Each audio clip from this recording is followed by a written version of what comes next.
Good morning, class 6. Hope all of you are keeping well. Now be ready with your geography textbook. Last day we had done till page 73, that is till the river Brahmaputra and its source to mouth. Today we'll start with the next page, page 74, the river Indus. I hope all of you are ready. Keep your textbook open, and after I finish teaching, if you have any questions, any doubts, I'll clear it. But in between, do not interrupt or disturb. Keep your questions, keep your queries noted in a copy, and after, when I tell you and I'll give you time for the question session, you may pose all your questions. I will try to answer them one by one. I have given these instructions before also.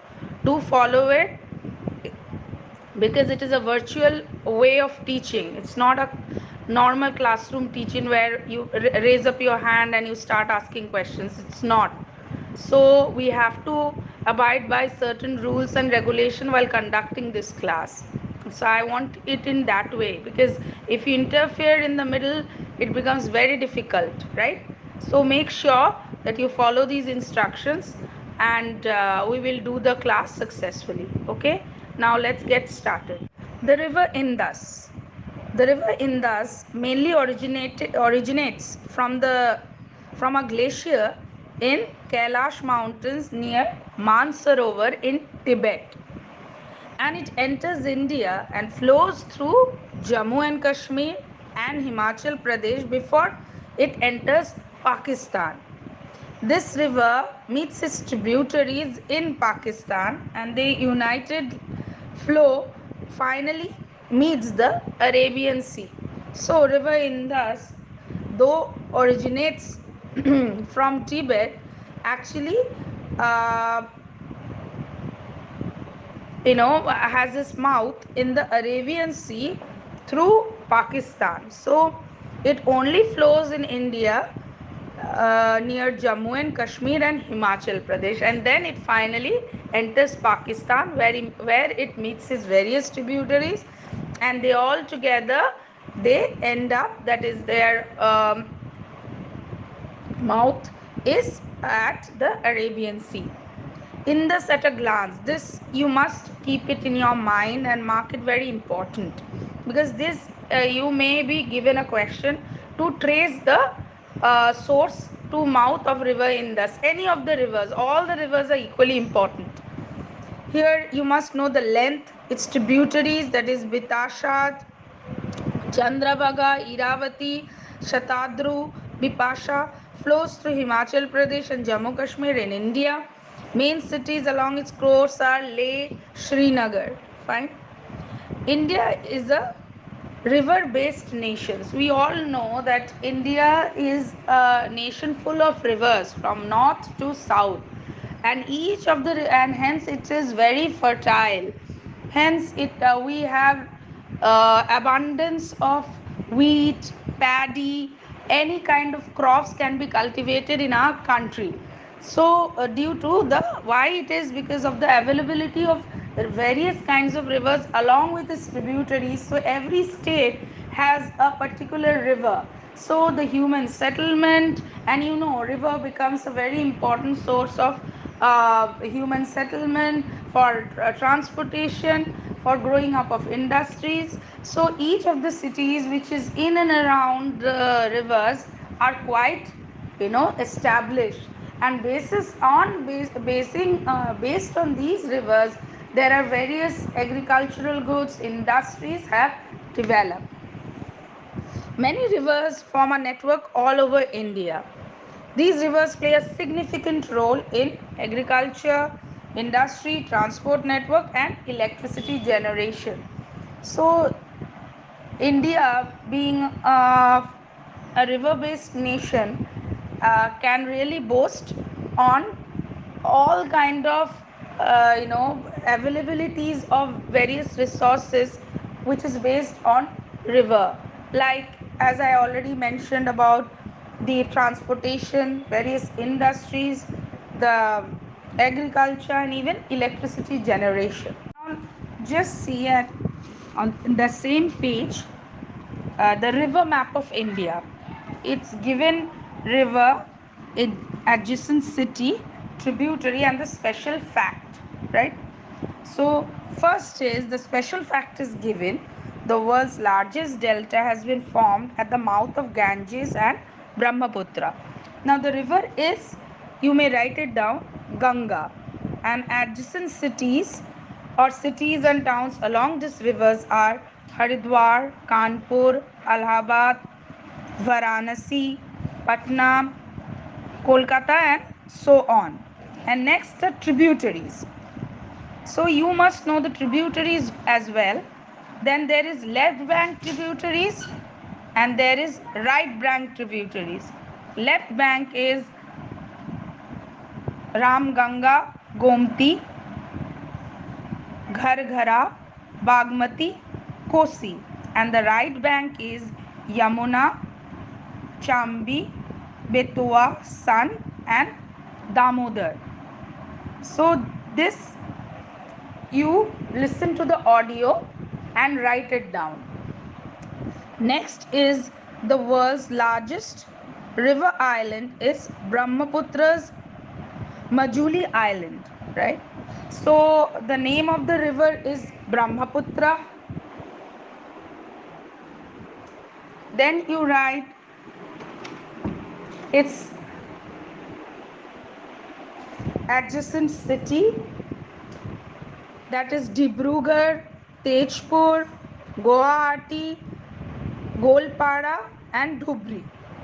Then you again come to the tributaries, which is like left bank tributaries are Dihong, Dhunshiri, Kopili, Desang, and right bank tributaries are Subarnashiri, Manas, Sankosh, and Tista.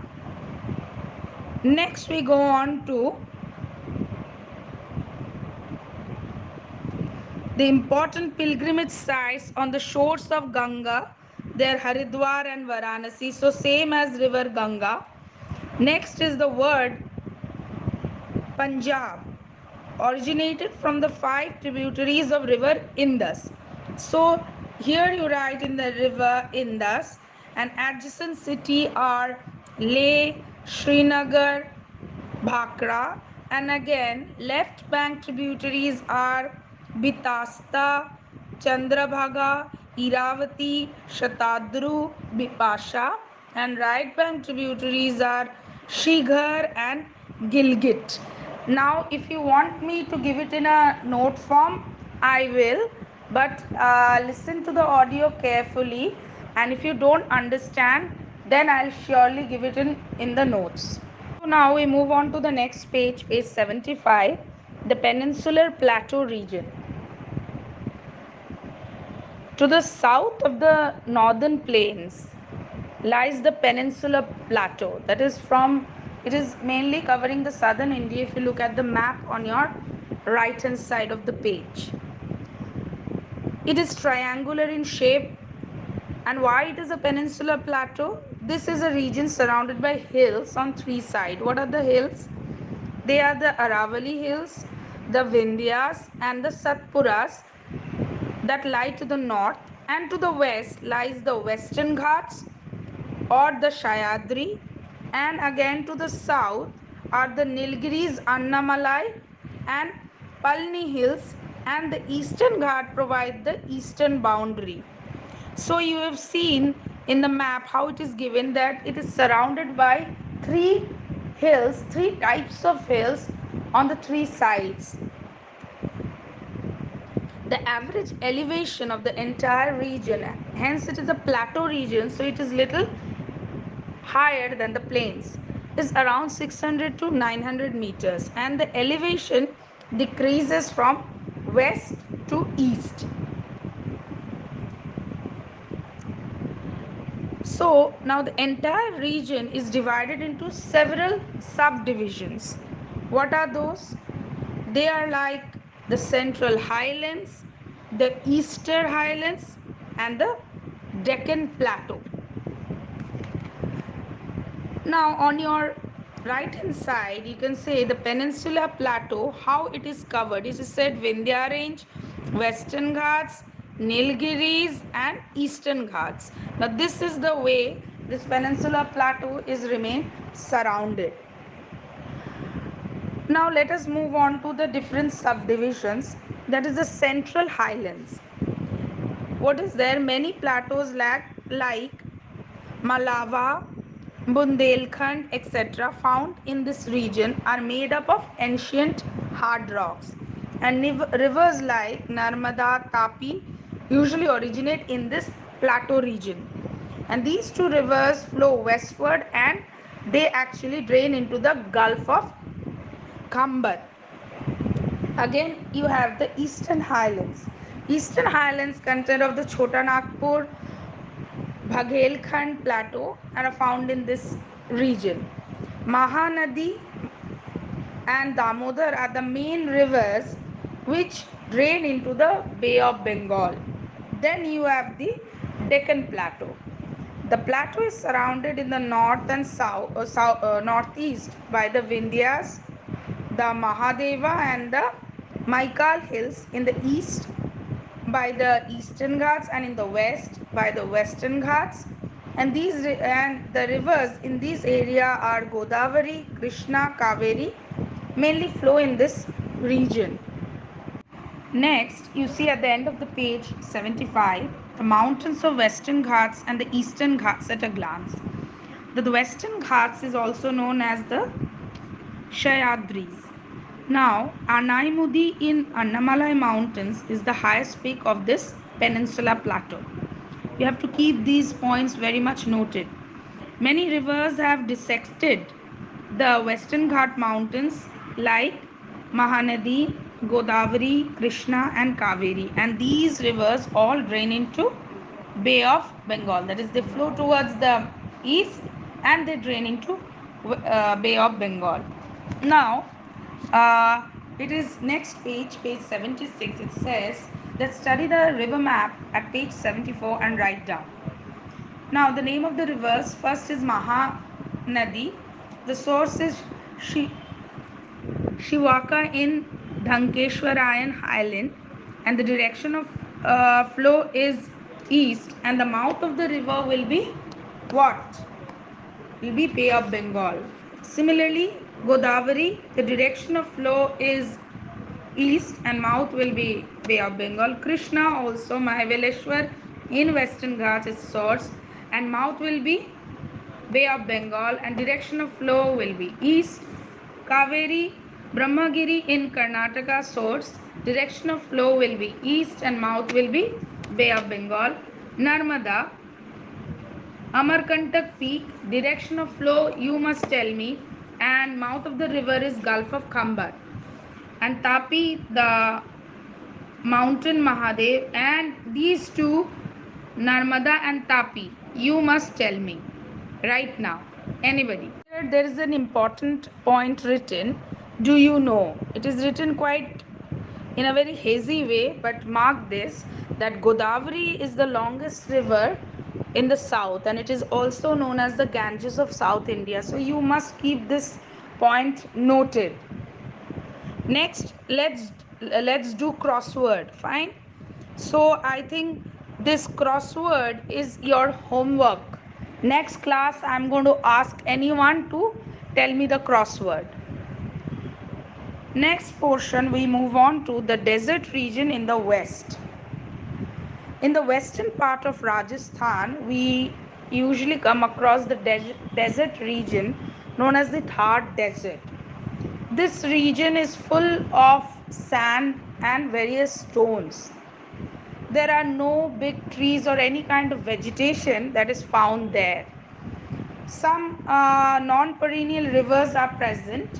As they're non-perennial, that means they are dependent on rainfall. And being a region full of sand, that is arid region, the rainfall is also very less.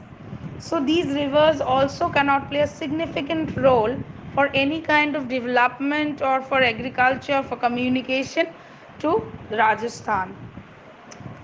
So see, same it is written here, but the rivers cannot reach up to the sea as water level is very low. So as they are non perennial rivers, so it is dependent on rainfall. As the rainfall is very low, these rivers fail to meet the sea. They don't have enough water content. These are called inland rivers. All right, these rivers are called inland rivers, which the rivers which do not meet the sea are called the inland rivers. The region has turned into a desert due to low rainfall for a long time. Agricultural practice is negligible here. Negligible means is hardly done or hardly present. So number of people living in this region is very insignificant. So, though various canals or have been developed by the government of India, so little practice of irrigation has been done, but they are mainly used for their consumption purpose, as you have seen, or as it is said here, as you've read here, that the availability of water or scarcity of water is quite predominant. And as there is a scarcity of water in this place, so the population of Rajasthan is not huge. So the people, what people prefer, people always prefer to stay in a place with full of comforts. So that's why you'll see what you read before, the northern plains, it is thickly populated because of the availability of various resources, and the life is not so hectic, it is easy going for us. Whenever we need water, we get it. We don't make hue and cry for water. But whereas same place, just in imagine being in India, this we are on the eastern side, and the Rajasthan is located on the western side. It does not have any water. There's lack of water, there's scarcity of rain. So uh, people do not prefer much to stay there. I hope you have heard the audio. Now, the next audio is related to the coastal plains at page 77. To the west of the Western Ghats and the east of the Eastern Ghats, the coastal plains are situated. That is in the south. You can study, you see the map on your right hand side, and you'll see that what are the coastal plains. The western coastal plains lie between the Western Ghats and the Arabian Sea, and the eastern coastal plains lie between the Eastern Ghats and the Bay of Bengal. So, what are the two most landmarks? That is Goa. Goa is situated on the western coast, and whereas Vishakhapatnam is situated on the eastern coast. Fine. Now, what are coasts? The region along which landmass meets the sea is called the coast, sea coast, the coastal areas. And what are the coastal plains? The plains created by the deposits of sand, alluvium, and the pebbles in the coastal region are called the coastal plains. So, these terms are self explanatory in the books, and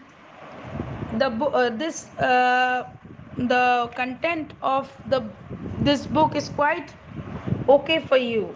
So I don't see any extra points are required for illustration, and this chapter mainly requires your knowledge and your learning up of these little bits, because you here you don't need to understand. Main is you study the map and follow the what is written on the other side, and the picture is clear in your mind. So the tributaries, the course of the any river, you must learn it by heart. Similarly for the mountain ranges, northern mountains, how many ranges are there, what, so these are something which you need to learn by heart to give it a clear picture in your mind. Next is, what is a lagoon? The lagoons in the Malabar coast are called kayals. Lagoons are saline lakes that are enclosed by land on three sides, which open out on one side to the sea. Very clearly mentioned. Lagoon is kind of a lake, but it has a connection to the sea. So this is known as a lagoon. So now you know what are coast, what are coastal plains, and what are lagoons. Next is the island group. An island, you all know, as island is a landmass that is surrounded by water on all sides. A number of islands together form a group of islands. A number of 256 small and large islands make the Andaman and Nicobar Islands.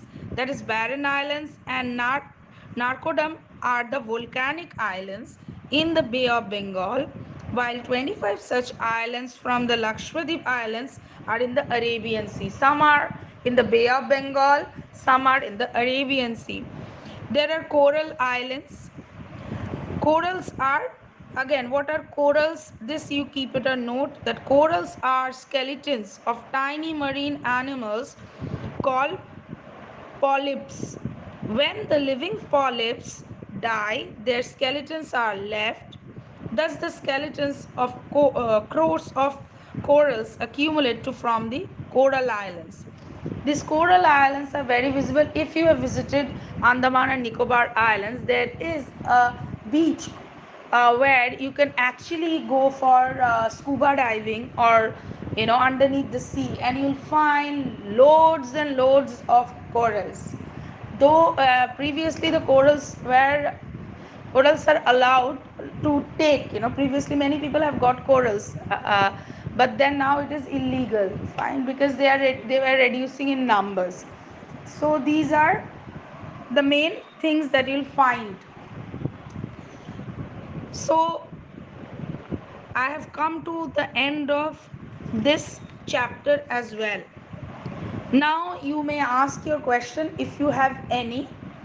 I'll be giving notes on this, the places where it is required. Otherwise, the writings are good enough for you to understand. But there are certain things which I will again discuss. So first, now since we are already running short of time, it is already 11:39 and our class ends at 11:45. So I'll give you time to ask your questions.